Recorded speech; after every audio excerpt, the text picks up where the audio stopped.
Today is June 9th, 1995. The survivor is Max Moneta. The interviewer is Fran Starr.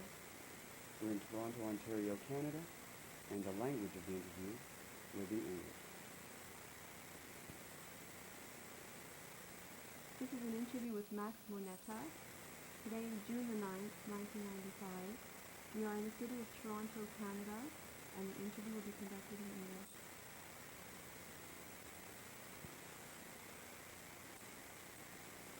Would you tell us your full name, please, and your date of birth? My name is Max Moneta. I'm Moneta, and I was born the 12th of November 1926 in a little town named Skala in Poland. What was the town of Skala like? It was a very small little village, mostly agriculture. There were about 120 families, Jewish families in the town, and most of them were tailors, shoemakers, cobblers, bakeries, butchers. Some of them had a little farm, and everything was very, very small. There wasn't anything on a large scale. It was a nice, quiet town. There was one school, and there was one synagogue in that town. There was... Did the synagogue have a name? No, it was in the old countries. It wasn't like, it's not like in Canada. They had a lot of names. It was just what we called a shtibel. It wasn't even a large synagogue. As a matter of fact, even the 120 families couldn't pray in the same time. So they had to be two minions, or twice a day praying, like earlier and a little bit after, around 10 o'clock was the second shift, like as they call it. And there was a cheder, a Jewish school, and as I mentioned, there was a school run by the municipality. The school was we were going to the school every day, 5 days a week. And after school, regular school, learning Polish, arithmetic, and everything else, we had to go to the Jewish school. And the Jewish school was till about 5:30, and then we went home, had our supper with the family, or the father was fortunate enough to be in a business or to be home together, but the mother was actually the main person who was running the household. What type of business was your family in? My family actually, it was my grandfather, as I recall. He was a baker, and he had a bakery. And when my father got married, he came to my grandfather's family, and I don't know if he was a baker or he learned, and then he took over the bakery with my mother's brother, and they were the ones that they were running the bakery. My mother across the road had a little store and carried the baked goods across the road, and she was in the store working all day long. My mother had a sister who was living with us. Do you remember her name? Yes, Hannah. Of course, she was, I believe she was divorced. She was married once, but she lived with us, and the two of them were looking after selling of the goods, of the baked goods. And at night, of course, the store was closed, but my father was working in the bakery. It was a daily routine, kids going to school, coming home. On Sundays, Saturdays, nobody worked because we weren't overly religious, but there was a kosher home, and we didn't work on any Jewish holidays. My father used to take us to the synagogue every Saturday morning. In the afternoons, I remember after lunch, we used to go for a nice walk, the whole family, my father, my mother, all the children, and my How aunt. many children were there in your family? I remember only 5, but there was a 6th one. I must have been very young. I don't remember, maybe 3 or 4 that she passed away. So I only remember 5 children. Were you the oldest? I was the oldest, yes. I was the oldest in the family. Sundays there wasn't a day of rest. We had to be all day long in the Jewish school. And it was a happy time when we had the, like, children have a break to go out on the yard and we were playing. And it was a normal routine life like I see in Canada with my children or my grandchildren. So there wasn't any different, except we didn't have the luxury that it's in Canada.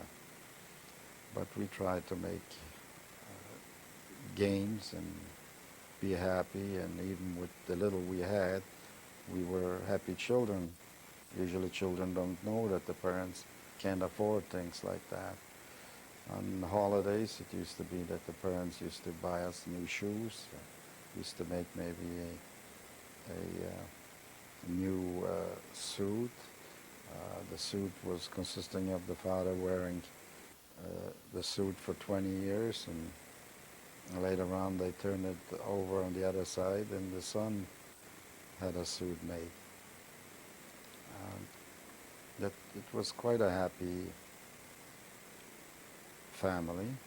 We didn't know much, as children don't know what's going on in the world, but then I recall in 1938, I was at that time around 13, 12 and a half, 13, they were already starting to talk about Hitler and the war and what he's doing to the Jews in Germany. I recall that a lot of German Jews came to the town, and they came all over Poland. With one room that we lived, we took in a single person too, because every Jewish family took in another Jew who came and who was thrown out from Germany. Prior to this uprising, when you were growing up and going to school, were you going to school with Gentiles as well? Oh yes, the majority of that little town, there were Gentiles, and I was getting along very nicely. What was the general atmosphere in the town as far as Jews and Gentiles getting along? I must say that in our little town, I didn't feel at all any anti-Semitism. We were a very close-knit town. I had a lot of Gentile boyfriends.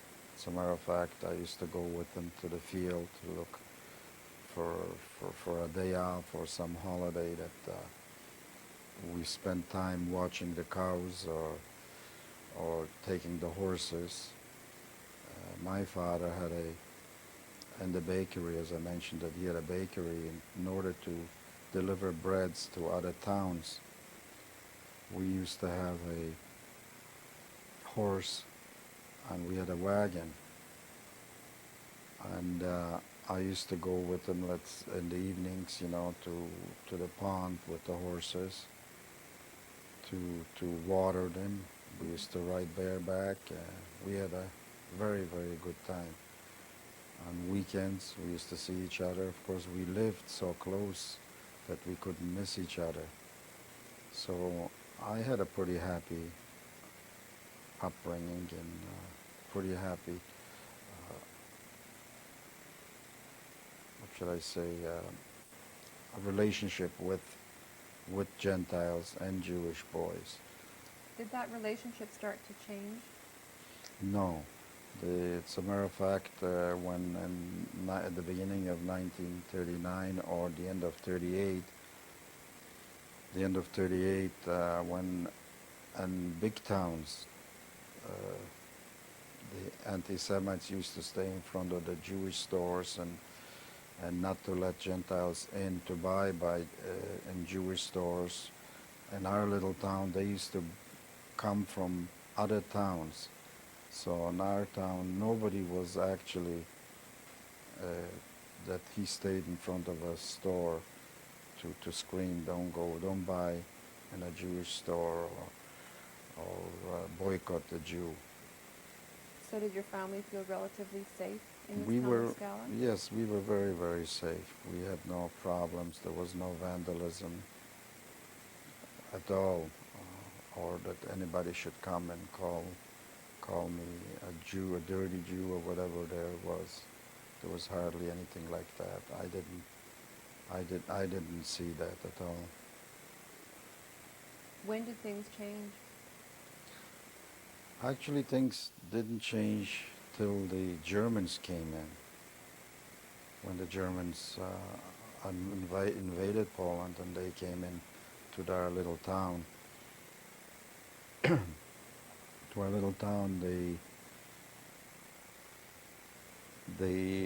they started to pick on Jews, and things did change a lot. Not a lot, but it did change some. That certain ones showed their real colors. But Can you give us some examples of these Well- small changes? well, for instance, when I had rounded up all the Jews who wore beards, my father didn't have a beard, but all the Jews who had beards, and the town square, they started to cut the beards or rip them off by hands, and the Polish people were gathering around and laughing, but they didn't. Not too many did participate in the shoving and pushing and laughing at us. Of course, every time something like this happened, us being young kids, mother or father were hiding us, or that we shouldn't see all those problems. Did anybody try to fight back? No, nobody did fight back because everybody was outnumbered, and especially if you did dare take up, raise a hand, the Germans were right there to shoot you. We were very good. We had a very good rapport with even the Polish police in our little town because we knew them very well. Having a bakery, they used to buy in our place on credit because they were getting paid at the end of the month, so a monthly pay. So they used to pay us at the end of the month. So we knew personally everybody else, and I was playing with their kids too. So as a matter of fact, they brought in a commandant from. He was from Oberschlesien, where they used to say that he's a Volksdeutsch. He was Polish, but Remember his name? No, I think his name was Novak, but I don't remember exact. I believe it was Novak. And he was a bit rough. But even when they instigated that we should wear armbands, I never wore it because the police knew me very well. They never bothered me. But most of the Jews did wear armbands in that town. Of course, I wasn't that long in the town because they rounded up young boys. One day it came from the Germans, it came how should I say, that that the Judenrat, they made a Judenrat, what it's called, the elders in the city, in that little town. That they need 250 young, able bodies to work. So naturally, they picked me too out of the 250. That was a Saturday afternoon, and this is when they took me away. That was in the beginning of 1940. Where did they take you?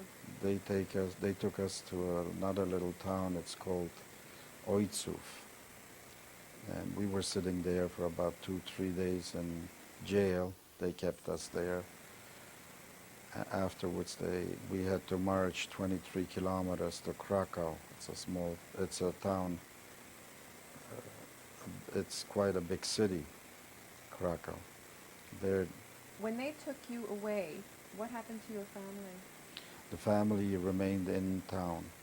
They only took 250 people. How did your family react to you leaving?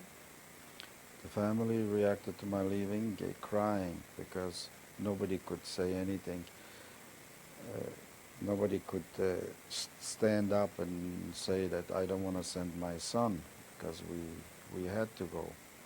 Otherwise, they would have taken you by force, and who knows, maybe they would have shot you if you didn't want to go. Did your mother or father give you any parting words of wisdom? What did they say to you when they left? When you Well, left? what they said to me is they were crying and I should take care of myself. But that's about the wisdom they gave me. First of all, they didn't know where I'm going, what's going to be. They took us away what we wore. We didn't take any clothes with us or anything like that. So they didn't know where we're going or what we're going to be doing. But they took us to Krakow, and there was a camp. It's called Gulag. It wasn't actually a concentration camp, but it was a working camp. And at that time, it wasn't strict yet. In our little town, they didn't have a ghetto, so everybody lived where they lived. Uh, After a while, they found out where we were, the Judenrat, and they were allowed that each family should send packages to us. So once a week or once 2 weeks, I don't remember exactly, a wagon used to come with a horse pulling the wagon, and they used to give us packages from each family. So that was for a little while. Afterwards, that stopped. In camp, we were getting, at that time, we were getting 3 meals a day. They weren't gourmet meals, but we could live on that. What type of work were you doing? I was, those days, they used to take us, we were building railroads. We marched every morning to work. I, being small, short, somehow they picked me that I should help a German who was running a little locomotive, and I was the one who was oiling the locomotive and cleaning it. But a lot of other people were working on the railroad track, putting down the sleepers and carrying the railroads, the steel, and there was a civilian German, who was overseeing them. The civilian German was just as bad as the uniformed German, because when they were carrying the rails, and if he saw somebody not putting his weight on, which he couldn't help it, because the way they carried the rails is they started up the little guys in the front, and at the end they were the tallest, but the ground wasn't level, so the ones that they were in the middle couldn't reach it, because it was a deflection of the land. And he used to take a shovel and used to hit those people, and some of them he killed right there with the shovel. Did you know this man? Did you know who he was? The German? No, it was the best to stay away and not even to mention to know his name, because today you could have worked on one kind of work, and the next day they gave you something else, so you never knew. It wasn't like you were a mechanic and you worked in a normal life, on a normal way where people do the same work day in and day out. That was for quite a long time. While you were in this camp, what did your fellow inmates talk about? Well, we talked about that, how long the war is going to last, and if we're going to live through it. Most of it, as young boys, we were talking about if we live through the war and nobody is left from our family, what's the use going on living? Again, in the camp, because that camp, they were all Jews, and somehow we were getting along quite well. Did you practice Jewish holidays while you were in this camp? Not at all. We weren't allowed even to mention any holidays. It's a matter of fact that on Jewish holidays, that's the time when they were selecting people to be shot. So how could we practice Jewish holidays? It wasn't allowed even to mention it.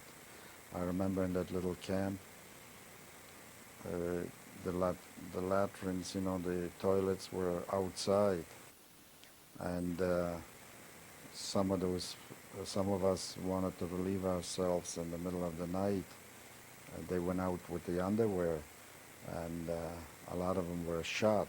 They used to say that he tried to run away. Now, how could a person run away with the underwear? So, sorry to say that some of them did do in their own pots what they had, and in the morning wash it out because they didn't want to get shot. And this is the way we were living. They were barracks, but there wasn't like what you call a real concentration camp. How many people would have been in one barrack? I don't recall exactly, but there was quite a few. I would say maybe 50, maybe 60, maybe. I don't recall. Were you with any family members or friends, or were you on your own? No, didn't have any family members. Oh, as a matter of fact, yes, I had one cousin, my mother's brother's son. He was my age. What was his name? Yossel, his name was, we would call him Joe. And at that camp, we could still run away. He ran away one day and he went back home. And on the way in a small town, the Polish police caught him. And I don't know who shot him, but he was shot because he was running away. I once ran away, and with another friend from my little town, they caught me. They took me over to the German headquarters. And I was standing with my hands, my friend and I were standing with my hands up against the wall, and they said that tonight they'll shoot us. For some miracle, they released us to the ghetto police, the Jewish ghetto police, and in the ghetto we were 2 or 3 days. Which ghetto was this? In Krakow. And somehow what we understood is that when this commandant from that camp was in our little town, they bought us out. If it's true or not, I don't know, because we were released back to the camp, and like nothing happened. They didn't punish us for it. So While you were in the Krakow ghetto, did you know what was going on in Stella with your family? Was there any contact? Well, only when we got the parcels, they wrote us letters, but otherwise we didn't know anything about it.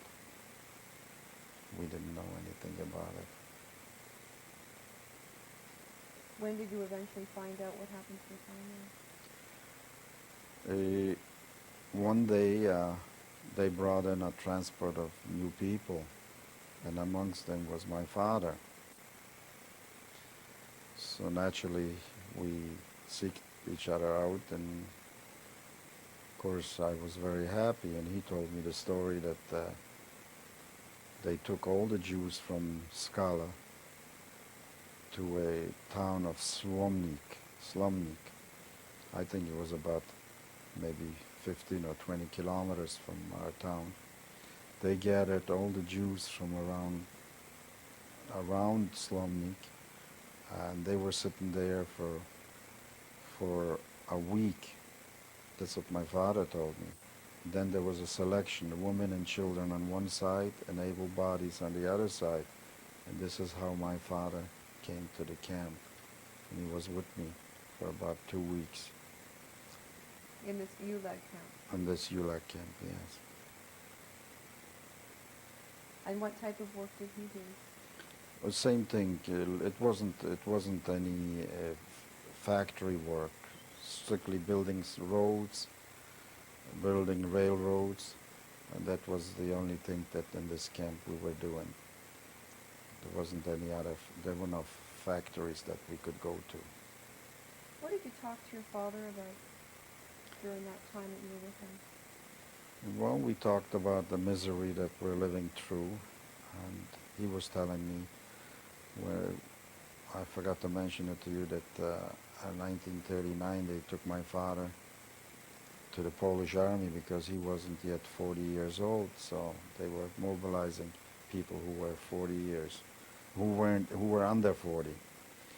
And he was telling me when they were running away from the Germans and they wound up in Russia, and the first few days, he says, it was just as bad because there was bedlam, and he didn't have anything to eat, and one tried to survive. So he compared that camp to the first few days when he was in Russia. And we talked about the family, how it was. We were always reminiscing, but at the same time, there wasn't much time either, because by the time we got home to the camp, by the time we had that little bit of soup, people were tired that they just fall asleep. So there wasn't actually any discussions that you could get together, gather and people could talk, because you never knew who was watching. So it wasn't a picnic, even if it wasn't a concentration camp, but it started. How long were you and your father together?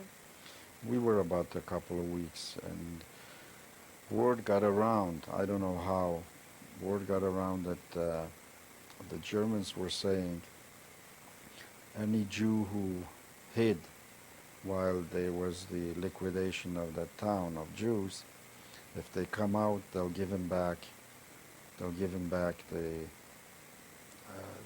house, or if they lived somewhere at somebody else's house. And he had a brother who ran away from the ghetto from Warsaw. He came to our town. Somehow there was word about that they're giving back the houses or the apartments where we lived. So my father asked me, he says, maybe I can go back, run away from the camp, and I can go back and then I'll send for you. Again, I don't recall how I got a letter from my father asking me, a 14-year-old, what he should do, if he should remain in camp or he should join me back, or what should we do. Excuse me. By the time I got the letter, we got word that the whole city, the whole town of Jews was liquidated. They shot every one of them. They took them up to the cemetery and shot every one of them. So this is where I never saw my father. Of course, he told me that the mother went with the rest of the people and with the children. Where, if they went to Auschwitz or to Majdanek, I don't know. I'll go to break now.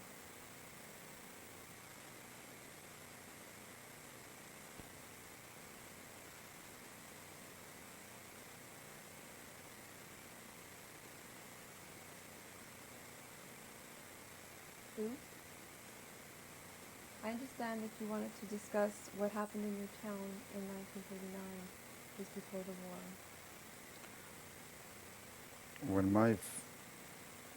When my father wasn't in, when he went to the army, and I was the oldest, so I was the one who supposed to be in the head of the family, and the only ones that were left were my brothers and sisters, my mother, my aunt, and my grandmother. When the Germans came in, they burned half of that town. And we all ran away to the field. And I saw him dropping out from planes with their motorcycles. They were parachuting down, and they burned the half a town. The next day, the only thing was left we found is where my grandmother lived. I found that she had a steel bed, and we gathered that steel bed, and we were looking for somewhere to rent a room from a Polish family, which we found. We all moved in. So the only one who was sleeping in bed was my grandmother, and the rest of us were sleeping on straw on the floor. Do you remember the name of this family that took you in? No, I don't remember the name of the family. As a matter of fact, I was there 2 years ago in Poland. I went to see that place, but everybody's gone, everybody's dead. The people, new people, they didn't even remember who was living before. Were there any other incidences that you vividly remember that happened in the town? Well, you mean during the war? Just prior to the war, or at the beginning of the war? The beginning of the war.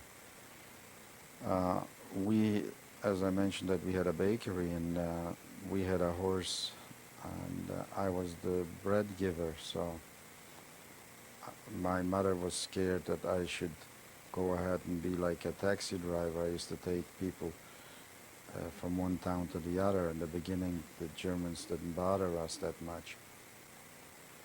There was an incident where I went to another town, and of course there was a curfew, but so my aunt was always going with me to watch me while I drive the horse. We came back, and the curfew, it was 7 o'clock, and the curfew was on, and we were scared to go to drive home. So by the time we unloaded the stuff that I brought, pots and pans from another town, I literally took the horse away from the wagon, and we took him into the store. I was standing all night with the horse, holding him that he shouldn't try to lie down, otherwise he would have made too much of a noise, and the Germans would come right away and see what's happening. Because if I would have walked with the horse and the curfew, I would have been shot anyway. Afterwards, this is the only way I made some money for my family, that driving with the horse, going from one town to another, people used to hire me either to bring back some stuff or just passengers from one town to the other. After a while, we had to sell the horse because we weren't allowed to leave town. When I was in a town by the name of Olkusz, at that time, all the people who were running away when the war started, they used to try to go back to their homes. And there were people who were sympathizers with the Germans. So the Germans used to grab people who had horses and wagons to take them home. And they grabbed me, and I had to drive them far, far away. But my aunt and myself kept on begging those people to let us go, the civilians. They were Polish, but they were leaning towards Germans. And the Germans gave me a letter, and on the letter it says, Juden müssen laufen. That means that the Jews weren't allowed to ride on a wagon. I don't know if they knew I was Jewish. I wasn't Jewish, but finally, I can imagine my mother's heart going that we didn't come back. We were supposed to be back that evening, and 3-4 days later, we arrived. What happiness she had. I remember in the mornings, I used to go rising very early, go to the field or where there was some woods, to take the dry twigs and carry it on my back, so I can go ahead and my mother can have something to cook on, because there wasn't money that to go out and buy. I remember an incident where there were some Jewish people that they were not rich, but they had some money left over from before the war, so they didn't want. Each family had to do a certain amount of work in the town, and they used to hire other people to go and work for them. And I used to get 5 zlotys, let's say in the wintertime, in 1939, to clean snow from the streets.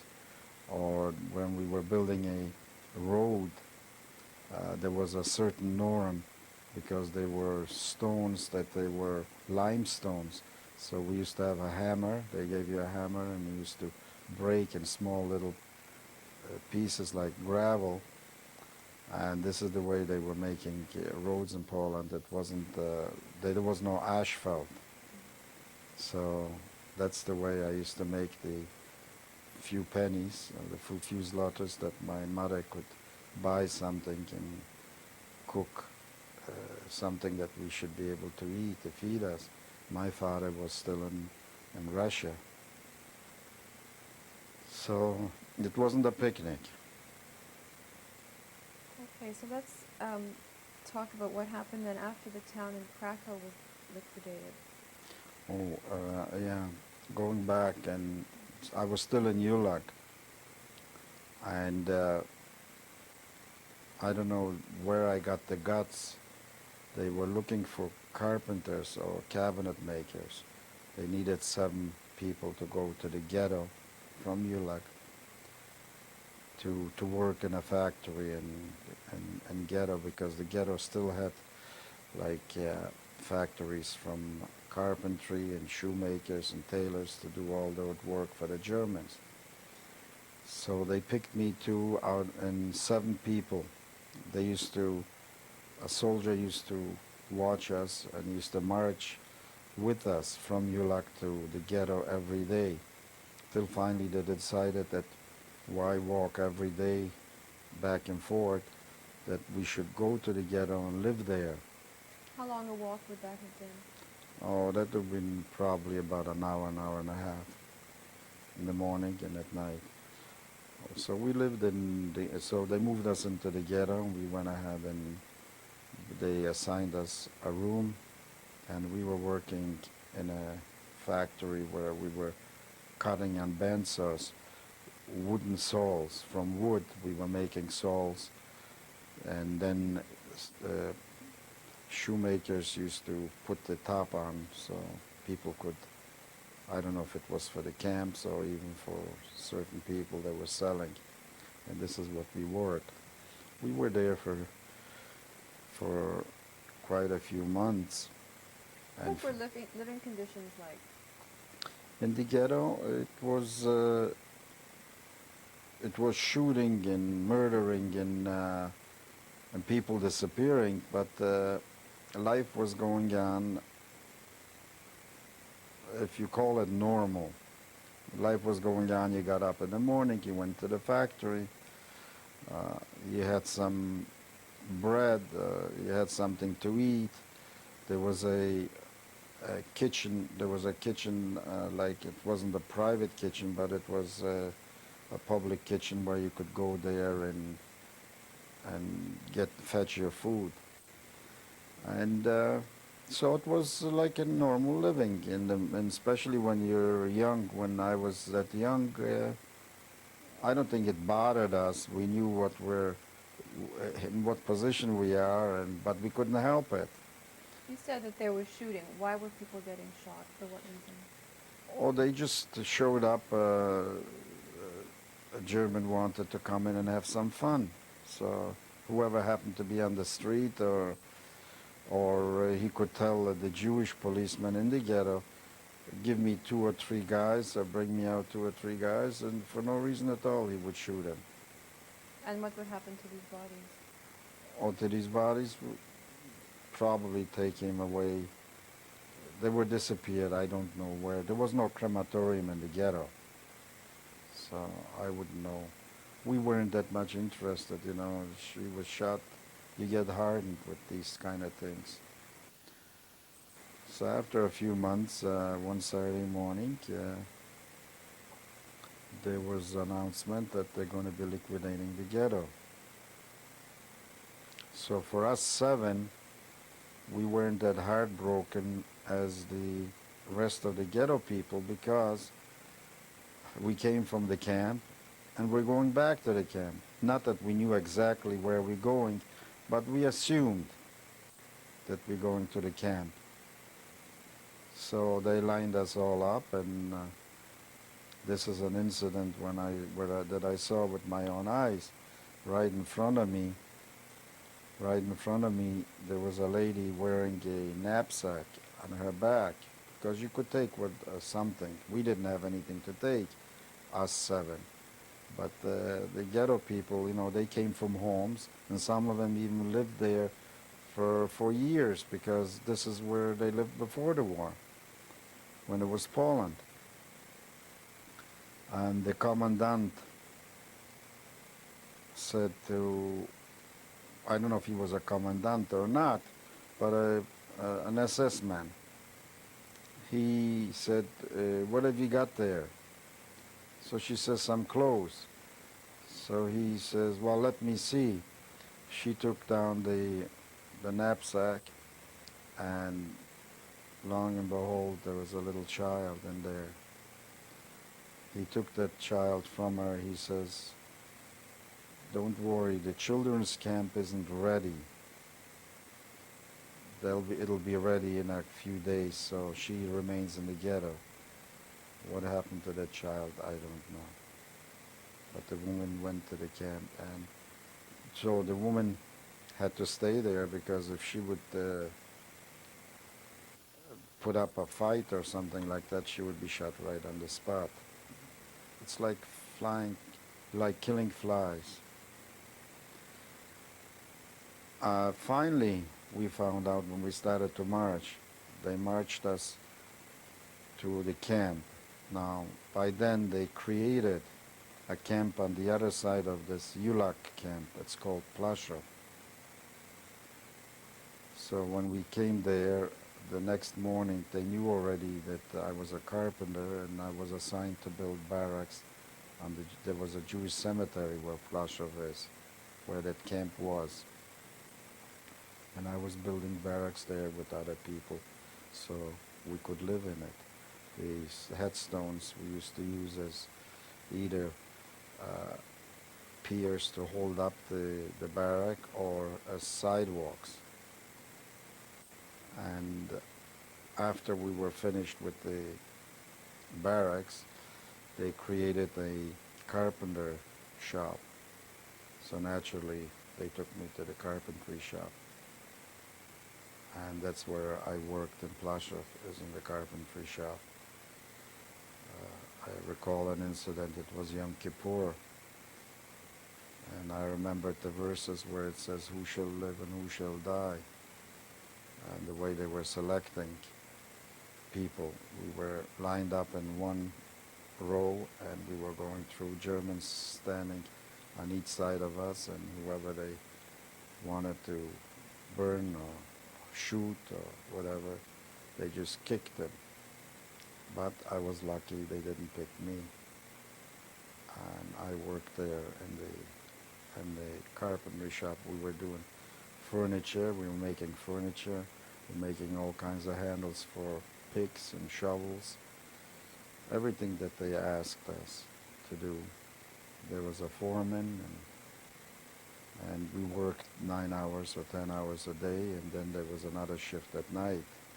Sometimes we came back in the morning and we found a lot of blood in that shop, and we found out that the German looked through the window or whatever, and he saw the guy sleeping or not working, talking, and that's the way he was shot. That's what we were told. There was, in that camp in Plaszow, they used to have a spot where they used to burn the bodies. It was an open pit. It's a dirty word in Polish, but it was called chujowa górka. That's the Gurkhas, the hill. And chujowa is, you can say, it's a man's private part. And this is what it was called, and that's where they were burned. They were burning the bodies that whoever was shot. Or they used to bring from outside, and they used to burn them there too. So this was the camp in Plaszow. Uh, it wasn't organized like to say that we could go ahead and have a bath, or they would give us clean clothes or anything like that. Whatever you had on you wearing, this is what you had. You didn't have anything else. In the mornings we used to march straight to our designated work, and at night we went back to our barracks. Was there food? There was some sort of a food, like I recall there used to be tapioca for lunch. So coffee in the morning, and at night you get a piece of bread with maybe a little tiny piece of salami. But that was about the extent of the food. Were there other facilities available? No, not at all. It was overcrowded. And there weren't any facilities like to play football, or there was no baseball, but soccer, what we call it in Poland. What about washroom facilities? The washroom facilities were just outside, cold water, a trough with a lot of taps, and this is the way we used to wash ourselves. But nothing to go into a shower. Amongst themselves? Oh yes, we always talked amongst ourselves, but we had to always look back to see that nobody is, that there's not a German behind us, that we're goofing off. So what would you have talked about? How we lived out before the war, about our childhood. With all that misery that we had, we still didn't lose a sense of humor. We were laughing, we were reminiscing, we were laughing at other people, we were laughing at ourselves. Most of us, we were young people, so we didn't have the life behind us that we could reminisce or talk about politics, or just, from day to day, that hopefully we'll live through and we'll see our families. But nobody knew where the families were, or if they're still alive. Did you hear any information what was going on outside the camp? We knew that there's camps outside, like we knew that there was a Majdanek, we knew that there was an Auschwitz, that they're death factories, but we didn't see actually. The only shooting that I saw and the burning was in Plaszow, or in our little town. When we woke up in the mornings, we could find bodies shot, Jewish people shot. They used to pull them out at night from the houses, and finding them shot in the morning. And sometimes we weren't allowed even to bury him on the Jewish cemetery. Why was that? Because they tried to depress you, or they tried to have a control over you, that you lost your will to live even. So sometimes death was a blessing, it wasn't a tragedy. How could you live like that? What kept you going during this time? I would think what kept us going, or myself, is the youth. Because I saw older people were dying like flies. They gave up, or they were professionals, that they were professors, doctors, lawyers, and here they were just nothing, that they weren't worth as much as a fly. A fly can at least fly away if somebody wants to kill it, but we couldn't run away. We didn't know if we should work harder when a German came, or work slower. We didn't know if we should laugh or we should be serious. We didn't know what would happen? Like in Plaszow, there was the Commandant Get. He had a girlfriend, and they used to ride horses right through the camp. Now, the best thing was that we were hiding when he was approaching, but you just couldn't run away. You had to stand on attention when he was passing by. There was nothing to him to take out the revolver and shoot him. I want to mention to you that I don't know for what reason, but the carpentry shop in Plaszow was somehow saved. If there was any shooting for a certain crime, could they be a crime? That maybe it didn't work, or they found a Jew outside the camp where there was no ghetto anymore, and they brought him to Plaszow, so maybe there was a shooting. So everybody from all the factories had to go out and stand what they call on attention, it's used to call the Appellplatz. And the carpentry shop was always spared. I don't know for what reason, or if he was a carpenter maybe by trade and he liked it, I don't know. But there's one incident I recall.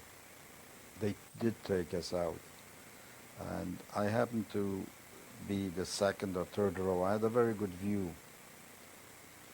They were hanging a 13-year-old boy or a 12-year-old boy, very young boy. And the policeman, the Jewish policeman who is the one who's supposed to hang him, was his cousin or his uncle. There was talk that when they were hanging him, the rope, we saw that when they hanging him, the rope broke.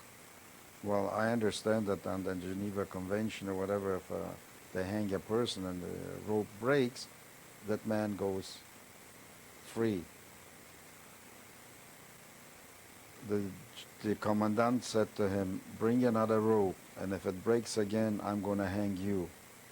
They brought another rope. While they were going for the rope, that kid was standing on the gallows, and he was begging in German, I'm young, I want to work, I'll be working, I'll be good. It fell on deaf ears. They brought the rope, they hung him again. So the commandant, he didn't, of course I can't say that the decency, because he had no decency in him. He didn't wait, because the Germans, whatever they are, but it has to be exactly. So usually there was a doctor standing by, so he couldn't wait till the doctor will say that the kid is dead. He took out the revolver, he shot him on top of it, and he walked away. So those are the kinds of things we were living with every day. It was tough. It was very, very tough and heartbreaking, but I believe I can see even now, when I am an age, that I wouldn't be able to take that. For instance, when I go out in the wintertime and when it's cold, and I say, my God, how could I ever stand the cold? No shoes, rags under your shoes, no food, and not even an overcoat. And in Germany, how could you stand the winter working outside day in and day out? And that's what was the biggest killer. That was the biggest killer. How long did you stay in Plaszow for? I stayed in Plaszow till 1943. I think it was around August or September. I don't know the exact date. Again, there was a call that Auschwitz needs 260 carpenters, plumbers, painters.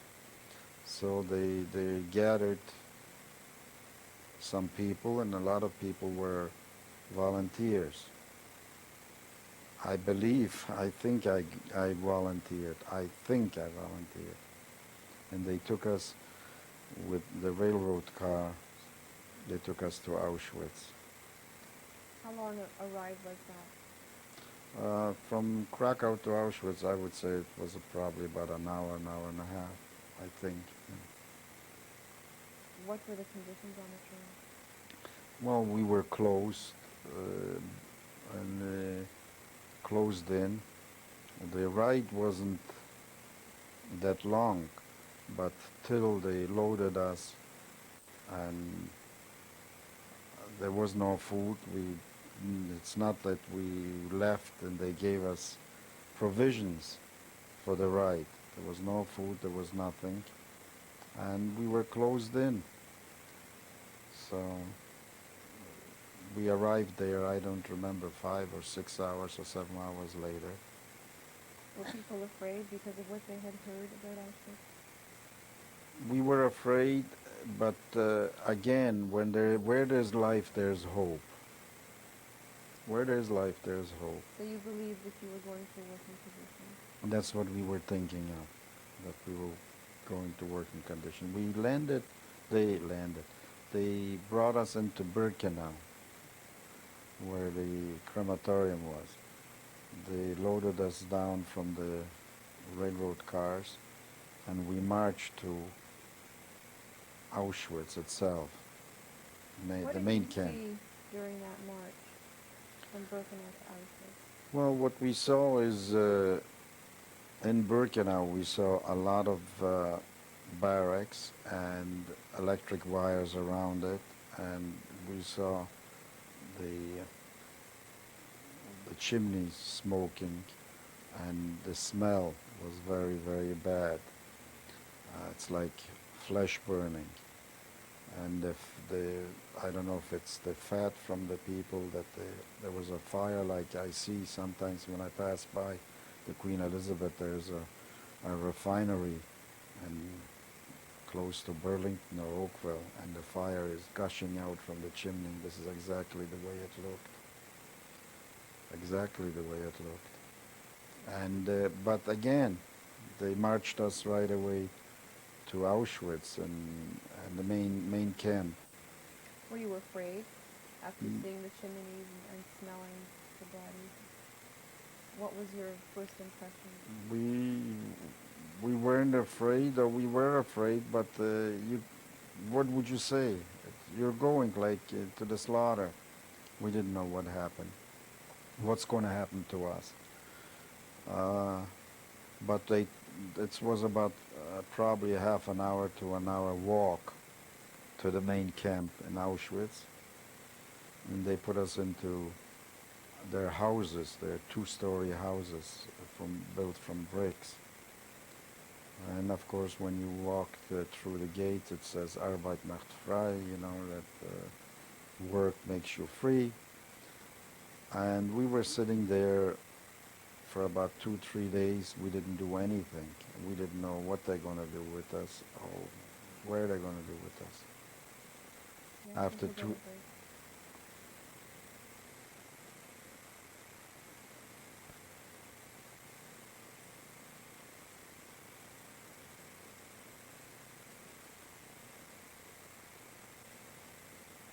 (1995). This is take 3. We were talking about when you arrived in Auschwitz and the processing period. What happened after you arrived? they took, as I mentioned, that we were marching to Auschwitz from Birkenau, and they put us into a house, and we were sitting there for about 2-3 days, and the talk was from the old prisoners, oh, if you don't have a number, you're going to go to the crematorium, they're going to kill you. But what can you do? You live in hope. So after 3 days, another prisoner showed up. I remember him very well. He was from Holland, a Jew from Holland. What was his name? I don't remember the name, but I know the face. I remember the face. He was the one who was who was tattooing us. So when older prisoners came home and they saw that we have the tattoos. And they said, "Oh, congratulations, they're not going to kill you." So the minute we got the tattoos, they gave us bunk beds where we sleep. They took us to different barracks, and they assigned us each to our profession. By then I was a carpenter, qualified carpenter, all of 16, 17 years old. So we every morning we had a piece of bread and a cup of coffee. I mean, coffee, not in a, it wasn't all China. But the barracks were clean. They gave us uniforms. They were very clean because when we came from Plaszow, we wore our clothes for about 2 years, 2.5 years. They were all soiled and they were full of lice. In Auschwitz, we had to be disinfected and we had clean clothes.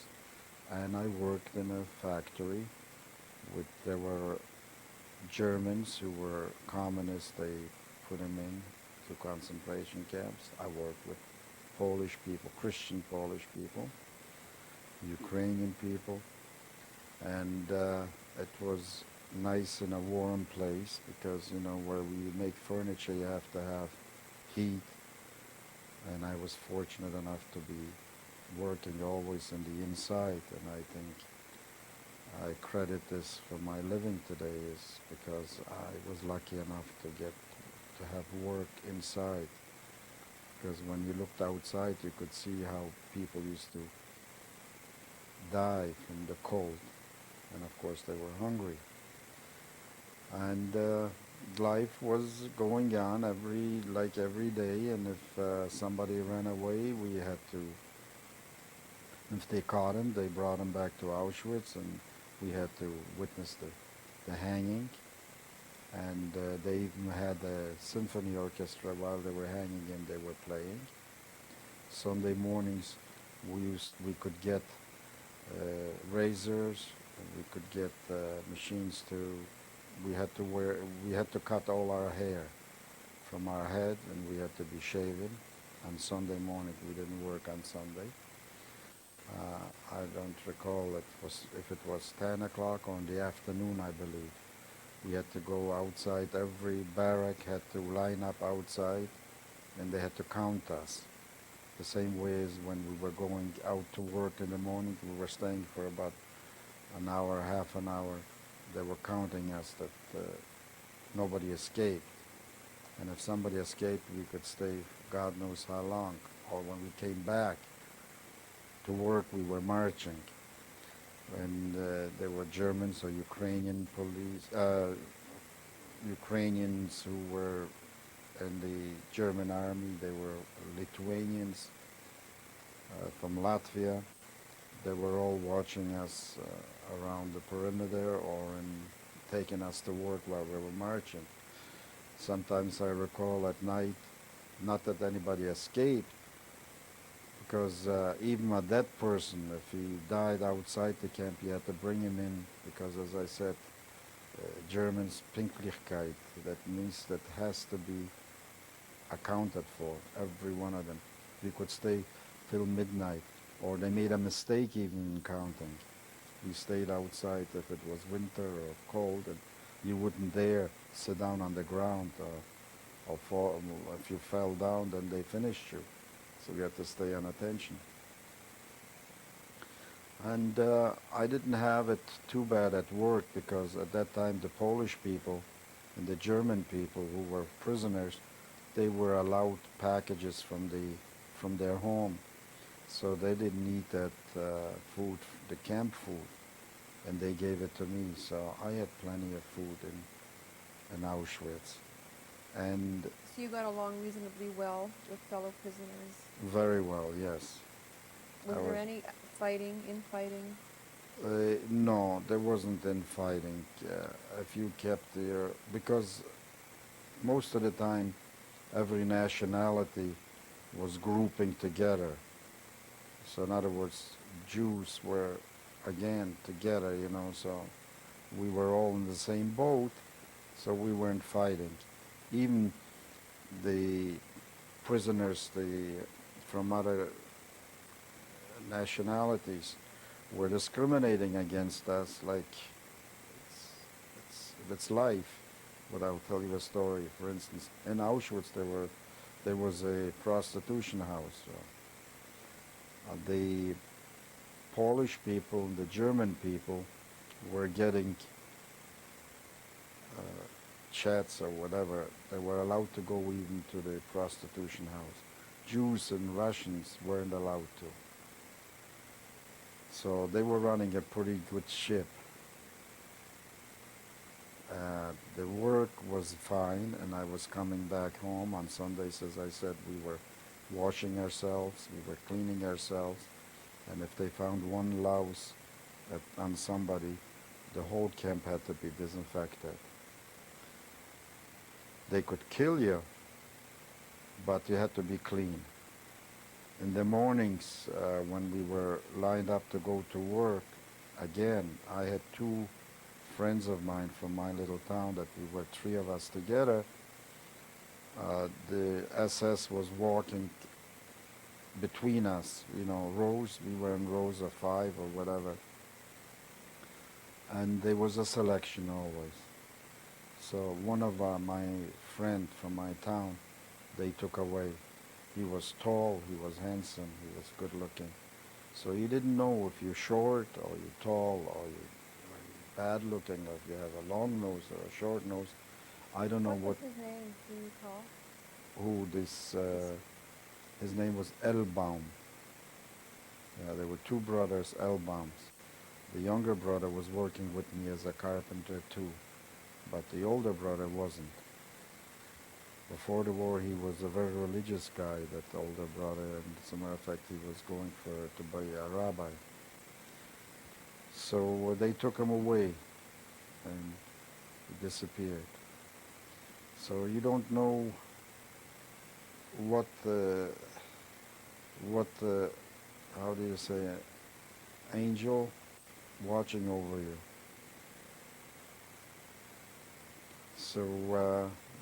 So life was normal. It was going on, and we could see shootings. In the camp, they didn't shoot in Auschwitz. Only there was the hanging if somebody escaped. And, of course, if there was liquidation. For instance, one day they brought in gypsies, a lot of gypsies.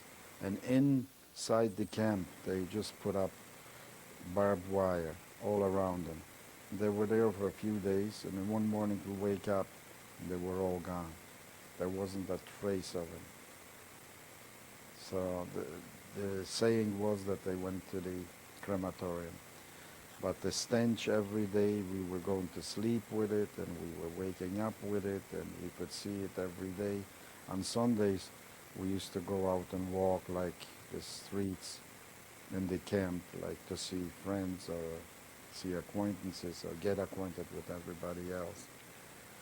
And this was our entertainment, was only on Sundays, to go out and walk inside the camp. I remember 1944, they started to bring in Hungarian Jews. And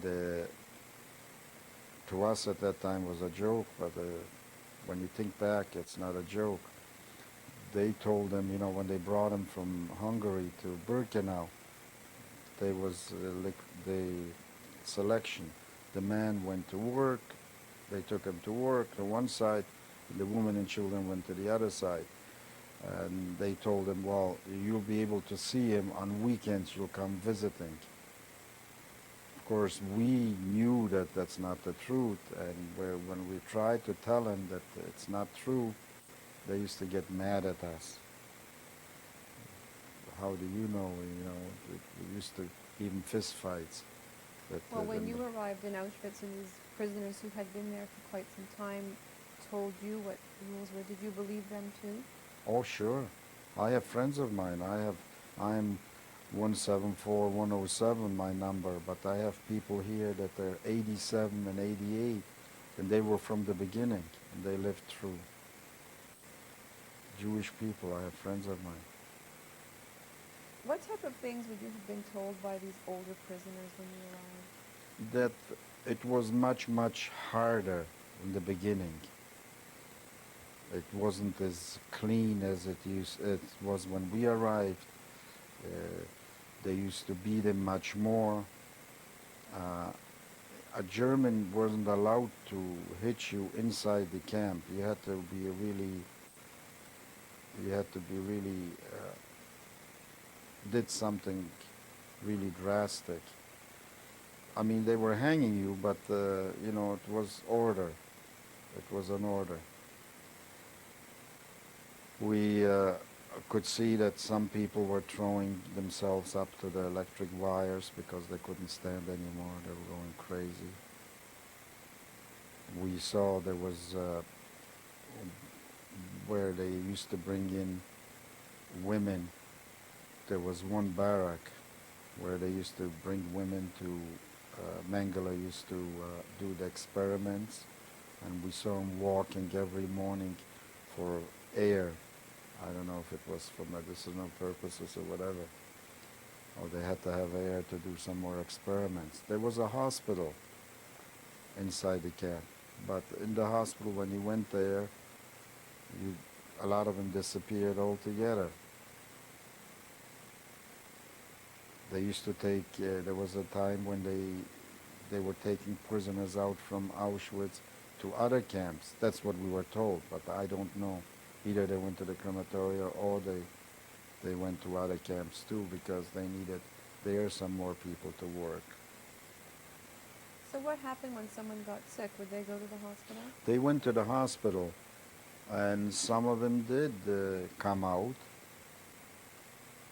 back to the barracks. It depends if some German wanted to have fun and go into the hospital and pull out some sick people, shoot him, or take him over to the crematorium.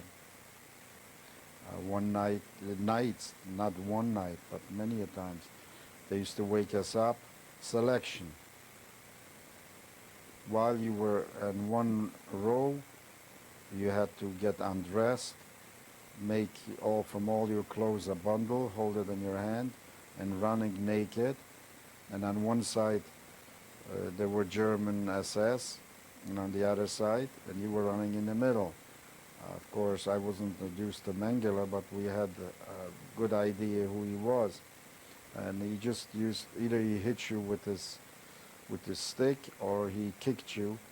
That you were selected to go to the crematorium. Many, many times they used to wake us up at night and run like that. So, again, I was lucky. When you would go into the barracks after an incident like this, what did people say to one another? That we're lucky that we weren't selected. That's what we were talking about. And hopefully that we'll live through. And the only thing we hoped is one day we'll live through that. And as I stated before, we were saying, if nobody lives from our family, what's the use living? But life has to go on.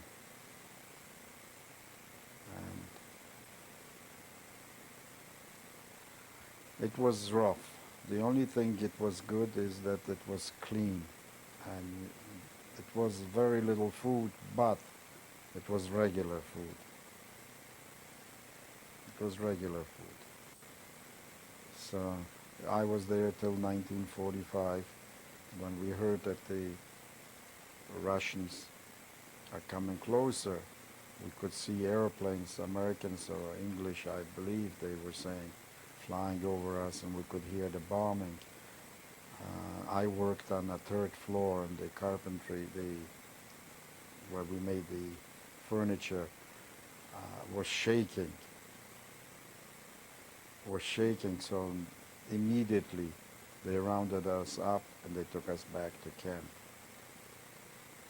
So we knew some news. I remember we knew some news that The people who were working in the crematoria were rebelling, and there was an escape, and that there were a lot of people were shot. So, because we were going from one place to another to work, and everybody was telling everybody. We could see in Auschwitz, where I worked, women, and they were wearing white kerchief on their heads. And this was called Canada. That this type of work was called Canada, and that was the best work, because they were the ones who were sorting the clothes, the jewelry. They were looking through all the clothes to find jewelry or diamonds or all kinds of things. So at least they could, for instance, a woman could get herself new underwear or a new coat, and they found a lot of food. So because Canada's a good country, and I don't know how it got the name. In that camp, they used to call it the Canada. So this is what we saw. We didn't have avenues or parks to go and have a good time.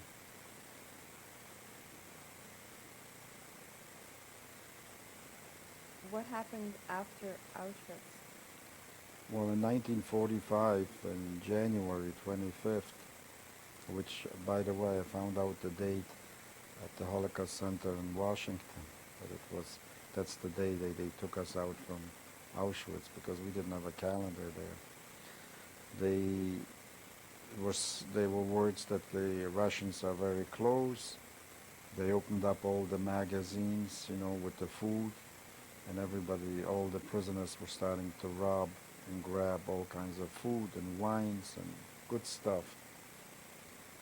The next day, they marched us out from Auschwitz, and we were marching for about a week, and everybody who was grabbing the food and all kinds of wines, we couldn't walk. Some of them couldn't walk, but they were dragging that food, so in case they're hungry, they'll have something to eat. In front of us, there was a column of women walking. And they had those wooden shoes from Holland, and we could see hundreds of women on each side of the highway shot, and apparently who couldn't walk anymore, they shot them. They wouldn't leave them alive, so they were shooting them. So we saw a lot of women. One night, they took us into a farm, and we slept in a barn. And the next morning, they loaded us on railroad cars. They were open railroad cars. They took us we were driving through Czechoslovakia, and I remember in one of the cities, we stopped, and the Czechoslovakian people started to throw bread at us. Me being short, I couldn't catch anything. The local people were sympathetic? The local people, yes. Of course, the Germans wouldn't let them, but at that time it was already almost the end of the war or something like that. So they weren't actually shooting at the population. We didn't know where we were going, but finally we wound up in Mauthausen in Austria.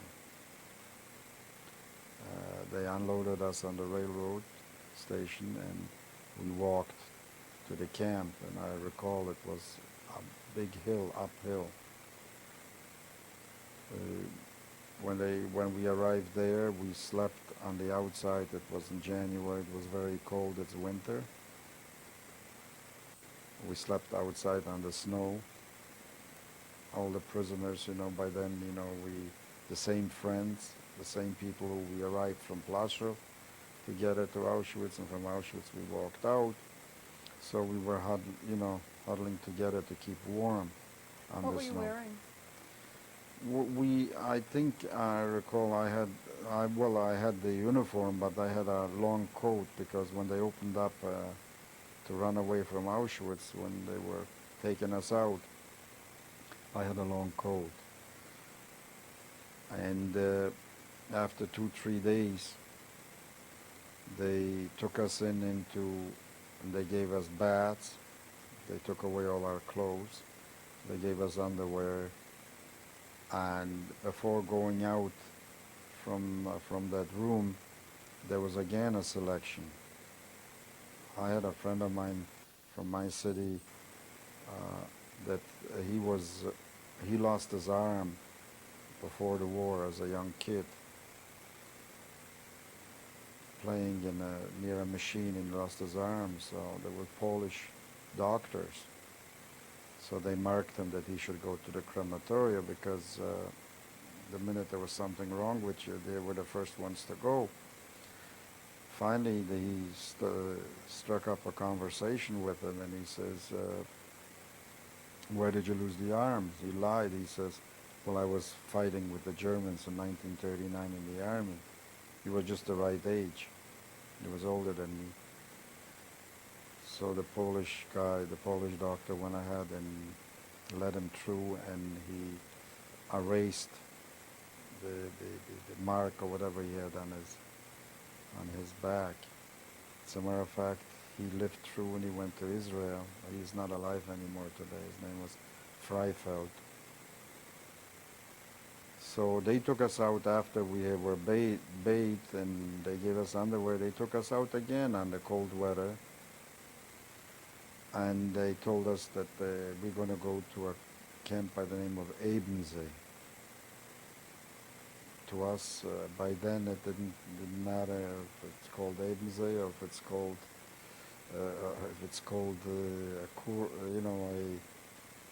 a place where they're going to give us food or anything like that.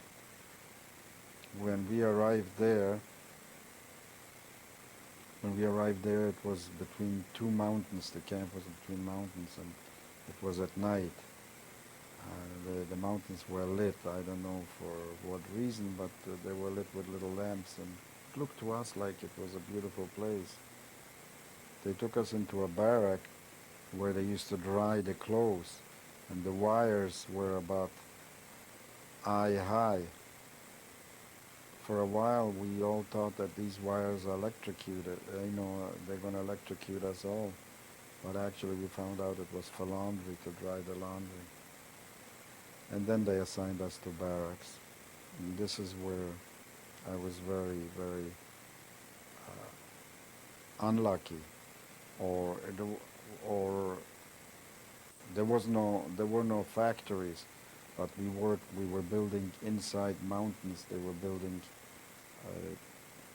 factories so the Americans or the English couldn't bomb. What the factories manufacturing, or they're going to be manufacturing, we didn't know. There were big pipes and kettles and furnaces and all kinds of things.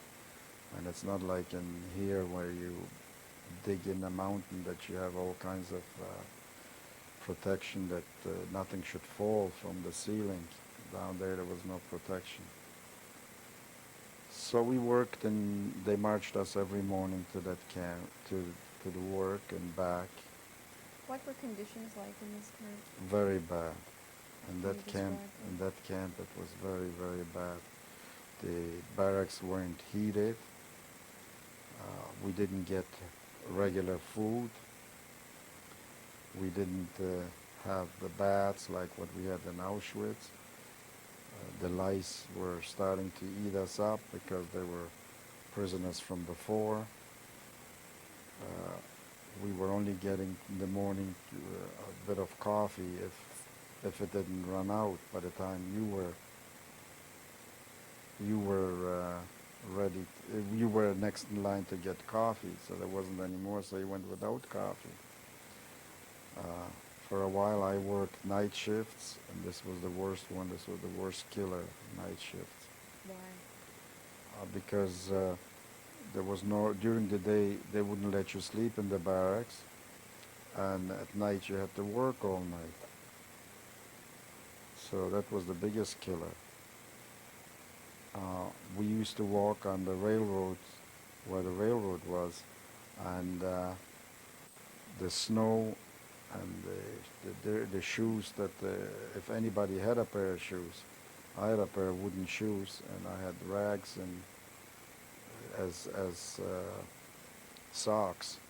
At night I used to come home. I used to wrench out the water from the rags, put it on my underneath my behind, and sleep on them. So in the morning they were dry and stiff, so I could use them again in the morning.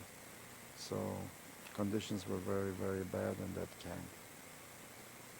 Nobody looked after you. There was beating. At that time already we came upon Russians and Polish Christians that even they were prisoners with us, and they discriminated against us too. So there was no picnic in that camp. I was starting to fail quite a bit in that camp because of the food, and I wasn't used to work outside like in Auschwitz or in Plaszow. I was always working inside. So what was happening to you? I couldn't know. There was a time already that when I mentioned to you that we were walking where the railroads were, and to go over to pick your foot up, to step over a rail, I couldn't already pick up my foot to go over the rail. That's how weak, and that's how the joints stopped working. So, but we had to endure, and every day when the sun came out, we used to grab a little bit of sunshine, and it felt like $1 million.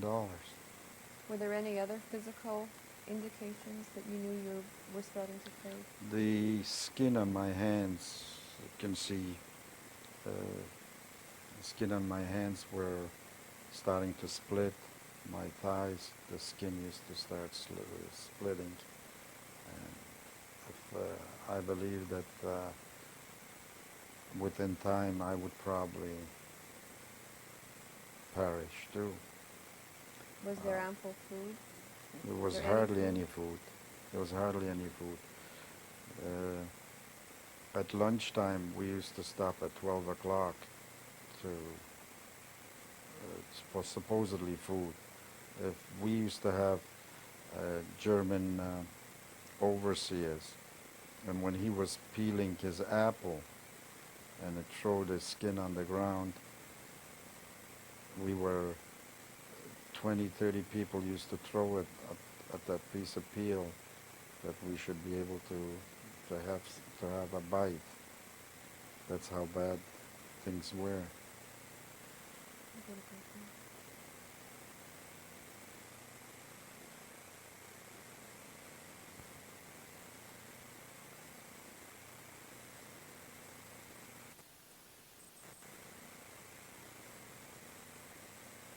Right, 1995. This is tape 4.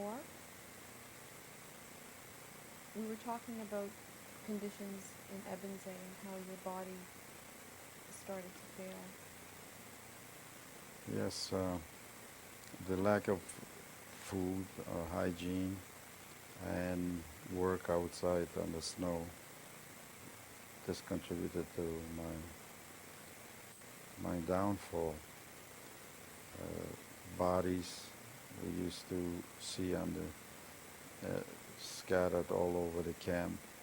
There was a crematoria there. Bodies were piled up very, very high. They couldn't handle so many. And on top of that, in that camp, as the Americans or the Russians or the Americans or the English were getting closer and closer and closer, they used to liquidate camps and bring him over to this camp. I recall we were carrying bodies, and we found out that somebody's coming from another camp, and they brought bread with them. We left the body, and we were running for bread because we were so hungry. There was nobody. Already it was towards probably, we were liberated in May the 6th, 1945. This must have been maybe in April. The people came and they told us such horrible stories where they used to take from their camp a certain amount of people on a boat, and in the middle of the lake they used to drown everybody, the boat and everything. And they, even the captain probably wasn't German. Even the captain they drowned with, so nobody would survive. So we heard very, very bad stories. We one day on May the 4th, we heard shootings already. We heard a lot of shootings, a lot of cannons, a lot of going on. So we had an idea that the Americans are close. But on May the 4th, the commandant took us all to outside to gather us, and he says, in Germany, "Habe verkauft zu die Amerikaner." I sold you to the Americans, and for your own protection, I want you that you should go into the factories, where we were digging in the mountains. By then, of course, we weren't there any other time, but by then we knew that the Americans and the English are close. We said, no, we want to remain in the barracks. A few hours later, the inside of those factories, everything exploded, so everything was mined. We would have been all killed if we would have agreed.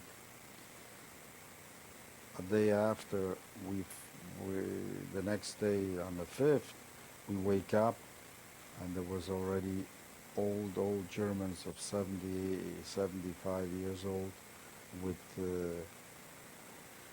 rifles in their hand watching us on the outside on the perimeter, because the SS ran away already, the young guys. There wasn't a young man inside, a soldier, a German soldier. And on May the 6th, I was already so weak and bad that I couldn't get out of the bed. And as a matter of fact, the guy without the arm, what I mentioned to you, Rosenfeld, came to visit me, and he saw what kind of a situation I am. And a day before, they gave us 2 pieces of bread instead of 1. So he gave me his bread. Maybe I should have a little more to eat. The joy that you're free. I couldn't get out of bed when the American tanks rolled into the camp. I was lying in bed. I couldn't get out of bed. So we knew that we were liberated. That day the Americans gave us a lot of food. They gave us fatty food, and a lot of us, we tried to grab because we were so hungry. We didn't know if tomorrow was going to be some more food. A lot of them died from it because we weren't used to all that food. The next day, we were more or less left on our own. That was on the 7th of May.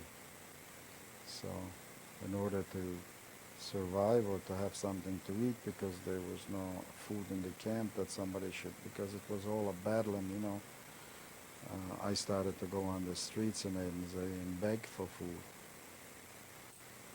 And I came upon an Austrian family that they took me in. They gave me a lot of food. They gave me a bath.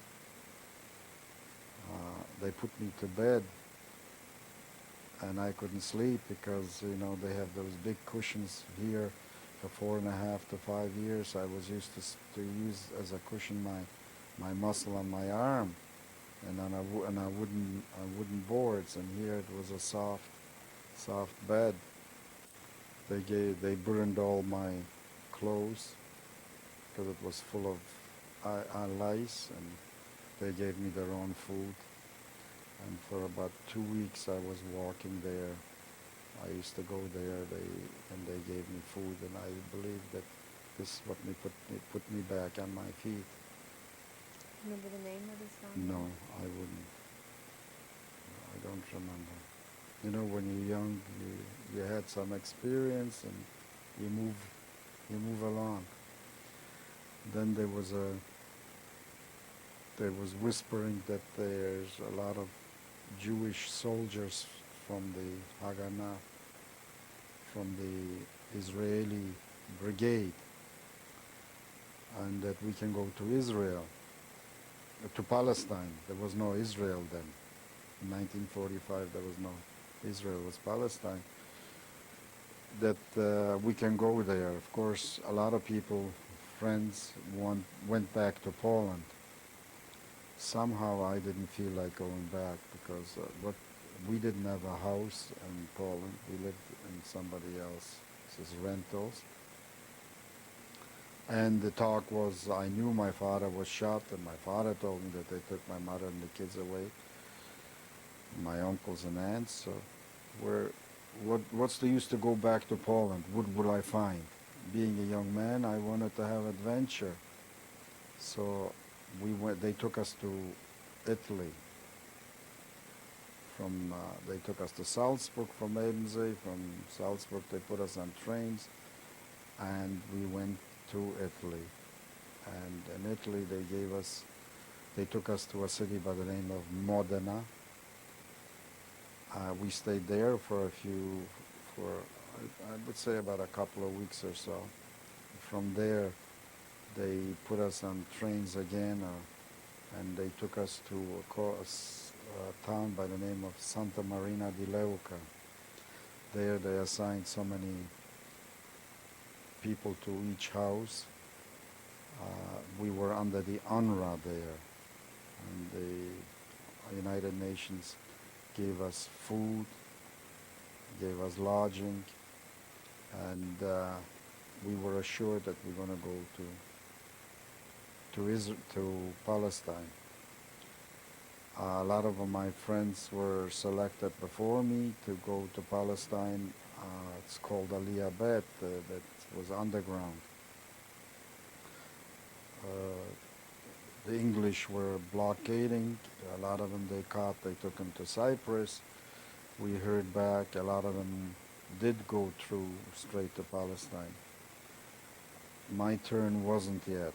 In the meantime, I had a friend who had an aunt in Canada, and we were very good friends because we were in Plaszow together, we were in Auschwitz together, we were in Ebensee together, and we were right after the war together. He wrote her that if she makes papers for him, she has to make papers for his best friend, for me, Max Moneta. So she made me papers. In the meantime, What was her name? Mr. and Mrs. Eisen, Mr. and Mrs. L. and Ida Eisen. They're very, very good people. They're not alive anymore. And what was your friend's name? Henry Kozubski. He's got the same numbers I have, about 1 or 2 numbers away from me. So in other words, we were always together.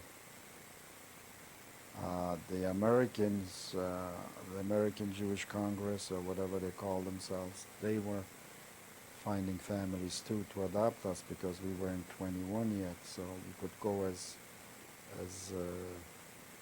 the young children. I think at that time was grown-ups 21. Today it's 18 or 16. But so from year to year, we were 3.5 years in Italy. Canada at that time didn't let in Jews. Finally, they decided to let in people under 21, and you couldn't be married. I met my present wife, my girlfriend in Italy. We were supposed to get married after a couple of years or 3 years going together. But when I was called to the embassy, the Canadian embassy in Rome, they told me that married people don't qualify.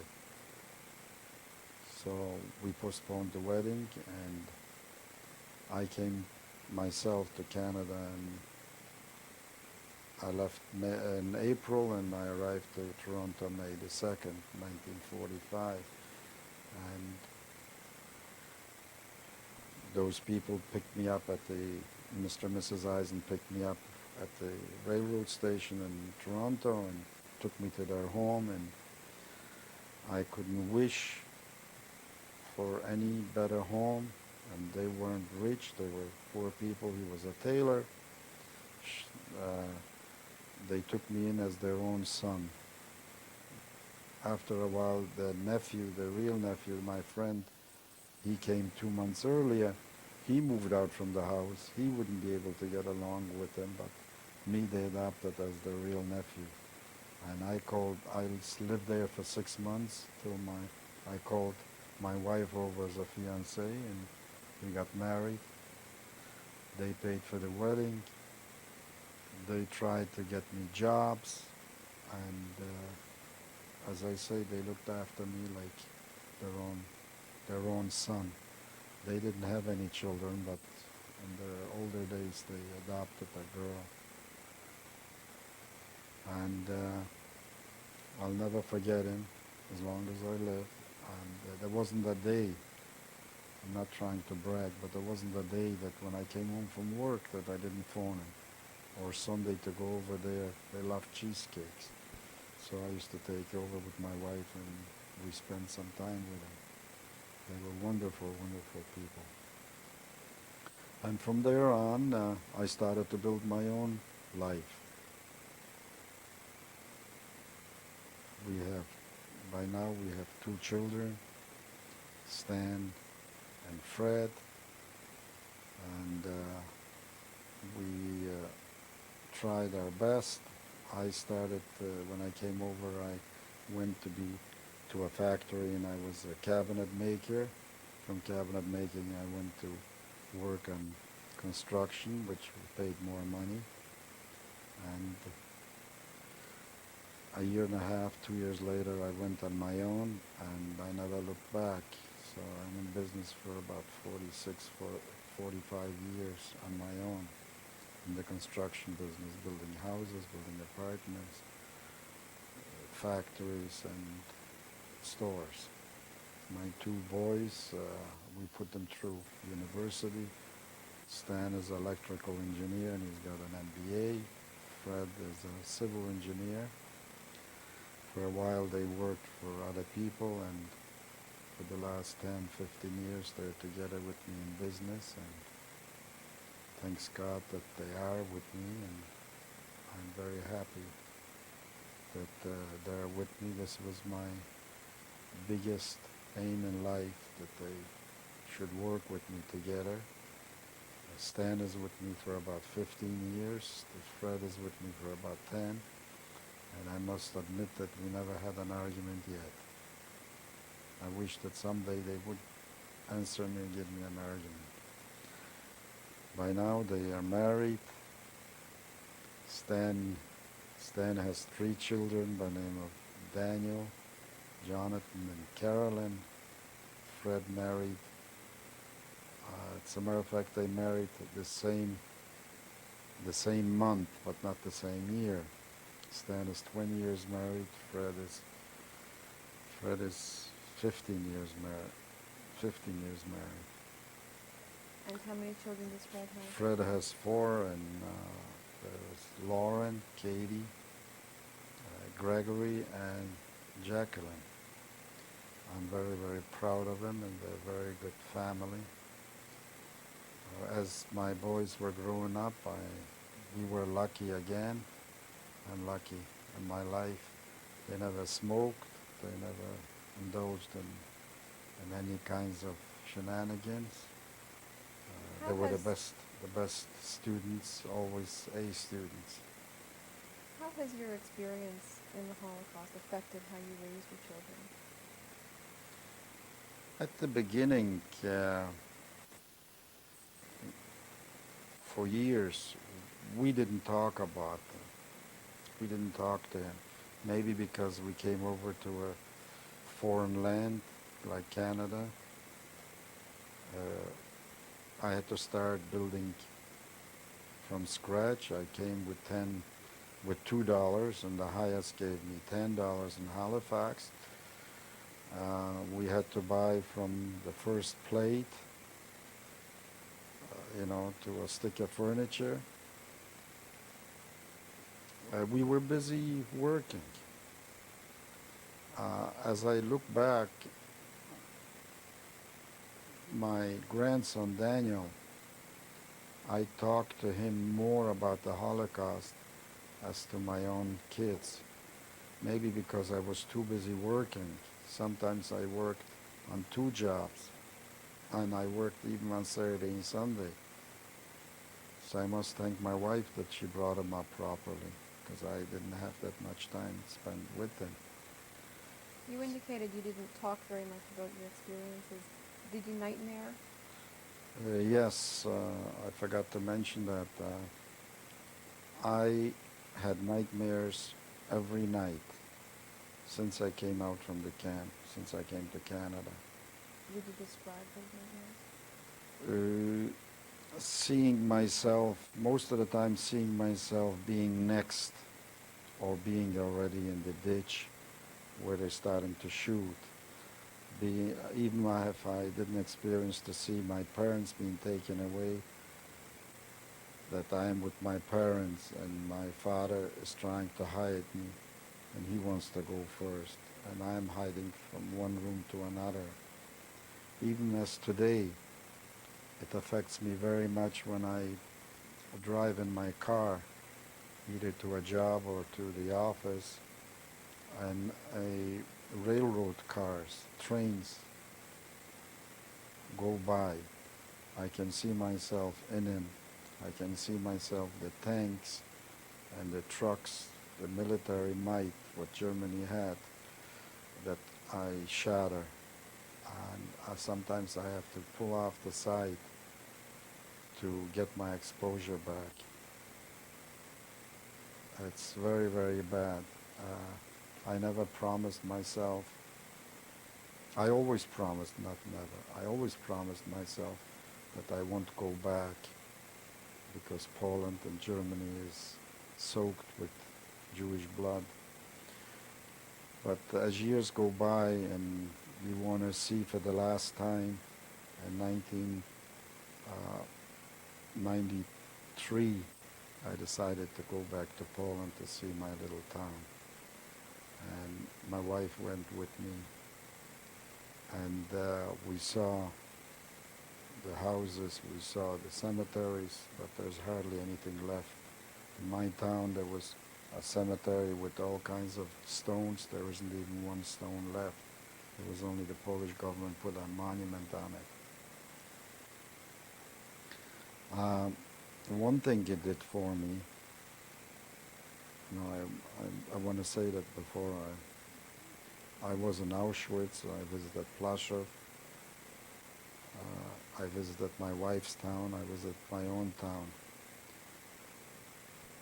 I had a Polish friend who comes to see me every summer in Toronto, and he works for me, and he was very gracious. He drove us around all over the place. He showed us the places. We had, I could say without hesitation that I had a very good time in Poland, beside visiting Auschwitz or Plaszow. And then what I want to add is that it cured me from the nightmares.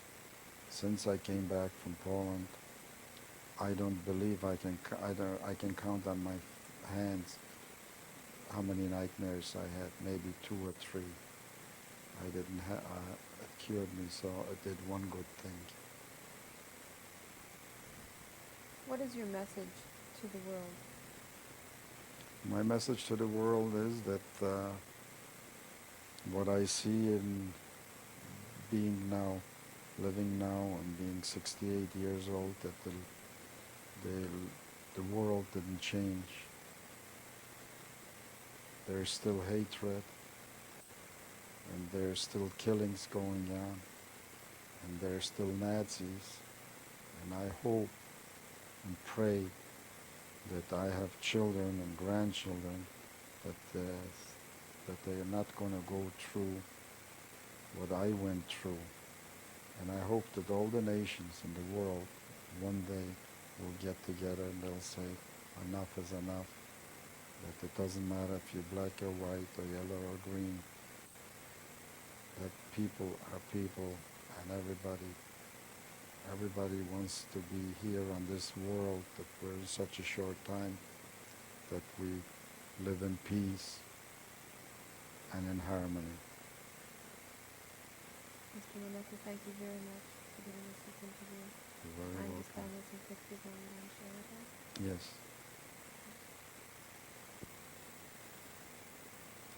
I'd like to introduce my grandson Daniel, who is, I'm very, very proud of him. He just had a bar mitzvah and he did a very, very good job. We're very proud of Zadie.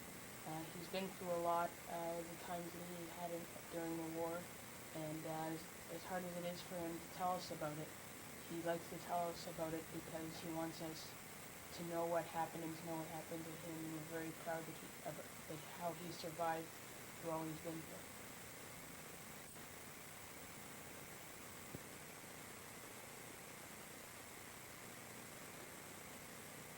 This is the only momentum what I have what somebody gave me in Israel. I don't know how she got that picture. It's my parents, my father, and my mother. And on my left, that's me. I believe it was taken in the 30s, like 32 or 33. My sister Brando in the middle, and my sister Gittel that sits on my father's lap. And this is the only thing that I have that I can remember from home.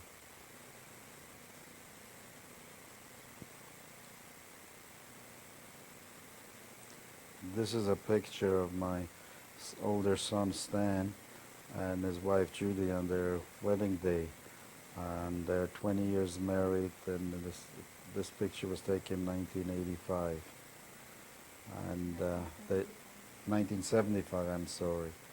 They're living in Toronto, and these are this is the son who has 3 children.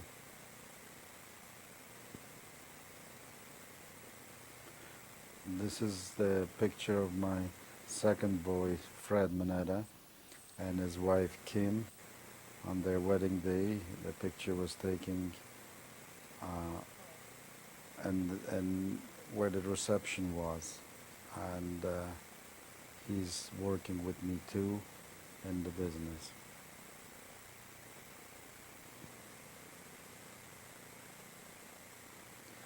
This picture was taken about 7 years ago on my niece's wedding, and I'm sitting in the front, my wife and I, and starting to my right, that's Judy, the wife of Stan Moneta, and Kim, who is married to Fred Moneta.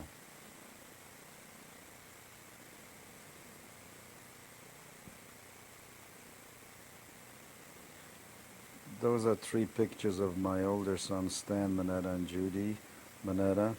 To my left is Daniel Moneta, the oldest, Carolyn in the middle, who is the youngest, and Jonathan, who is between the 2 of them. And I'm very proud of them.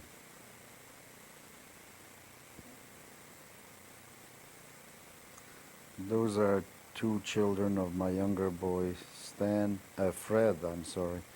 Fred Moneta and Kim. To my left, the oldest one is Lauren Moneta, and the second one is Katie Moneta. Thank you. Those 2 belong to Fred and Kim Moneta. He's got 4 of them, so there goes Greg, who is to my right, and then Jacqueline is the youngest one of the 4, and I'm quite proud of all of my grandchildren.